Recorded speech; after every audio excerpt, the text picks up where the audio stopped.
Okay, so I quickly have to do another follow-up video. Okay, I just messed that up. I'll try again with the voice changer off this time. So I just have to make another quick follow-up video for MightyMeat. MightyMeat.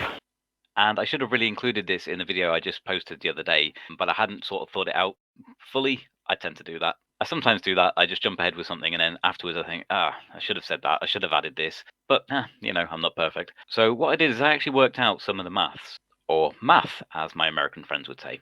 Now, the current theory is that these large slabs of cold rock have been down in the mantle for around about 20 million years. And they said it was about 63 miles thick. So I'm going to convert that to kilometers just because it's easier, because it works out roughly 100 kilometers, 100 kilometers thick. So that's a nice, easy round number. So I thought I would start with that. Here we have some math I worked out. So we have a 100-kilometer thick slab.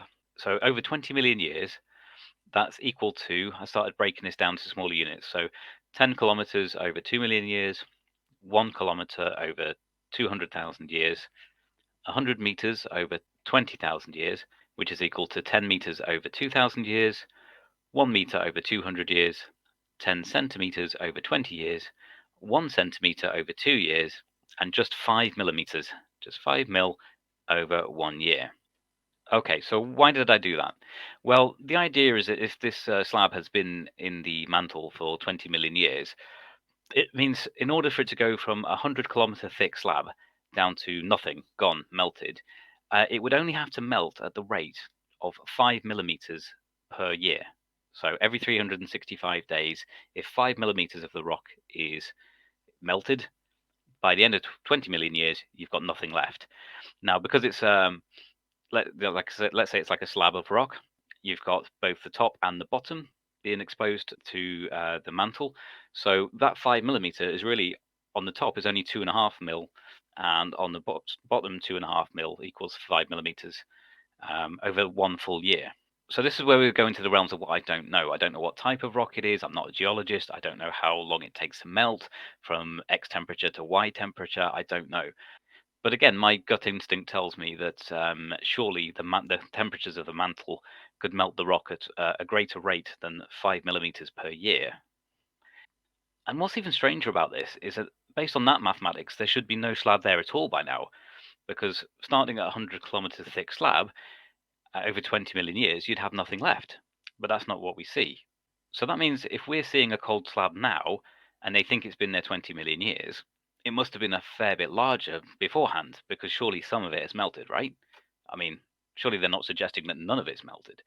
So now I guess we're looking at hypotheticals. If they're saying that this is what we've been left with after 20 million years of melting time, how big was the slab beforehand? Is there a way to calculate that? It's probably a guessing game. We weren't there, so we're not really going to be able to figure that one out. I do, however, have a new theory as to why this slab is so cold. And my theory is, I think that we found the burial place of Elsa. The cold never bothered her anyway. Okay, enough of that silliness.